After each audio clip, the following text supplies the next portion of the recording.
الإصلاحي الكبير يقتضي النهوض بالبنية التنظيمية وتحسين الأساليب التدبيرية وتخليق المرفق العام وتطوير الإطار القانوني مع العمل على استلهام نموذج التدبير المعتمد في القطاع الخاص وعلى أجود الممارسات الدولية في هذا المجال، وتعد الاستفادة من التكنولوجيات الحديثة عاملا حاسما في الارتقاء بالعمل الإداري، إذ ينبغي التوجه نحو تعميم الإدارة الرقمية وتوفير الخدمات عن بعد والولوج المشترك لمعلومات من طرف مختلف القطاعات.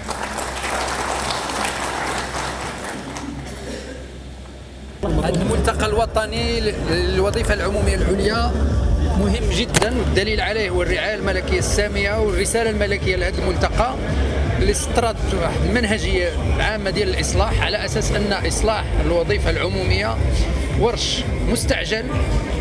وورش استراتيجي يخص فيه واحد الإصلاح بعيد المدى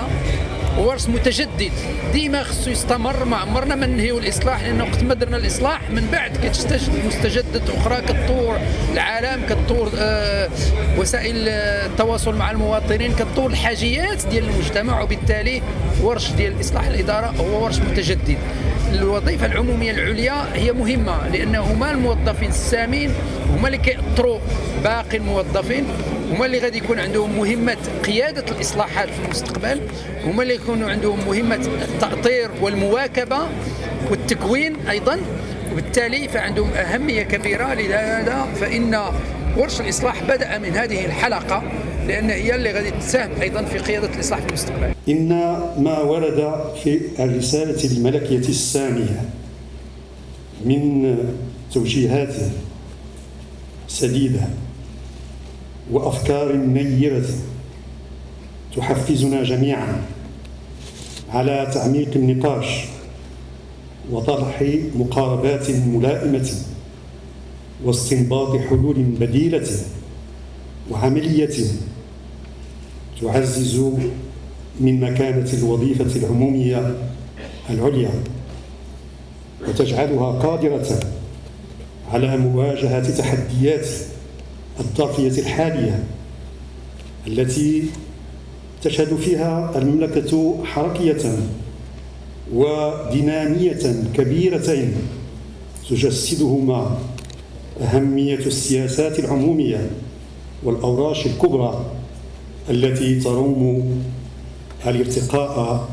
ببلادنا إلى مصف الدول المتقدمة.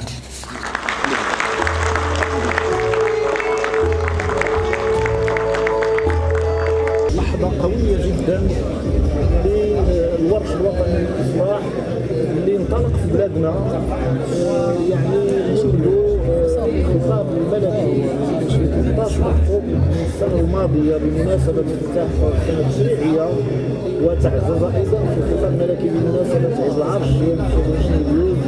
بجلالة الملك وضع فيه تشخيص دقيق وصارم لاختلالات الإدارة العمومية ببلادنا، وأعطت توجيهات نيرة وسديدة لآفاق هذا الإصلاح. إذا مباشرة وتفاعلا مع التوجيهات الملكية اللي جات في خطاب متتالية انطلقت الحكومة في ورش الإصلاح. اليوم جلالة الملك وهو يسبغ رعايته السامية على هذا الملتقى، وأيضا وهو يوجه رسالة سامية توجيهية لهذا الملتقى اللي هو أول ملتقى من نوعه يجتمع فيه كبار المسؤولين والموظفين السامين من النخبة الإدارية الوطنية للنظر في أوضاع الوظيفة العمومية. إذا جلالة الملك العناية الخاصة اللي أعطى هذا الملتقى الوطني الهام يعطي نفسا جديدا متجددا وقويا لوصف إصلاح الإدارة.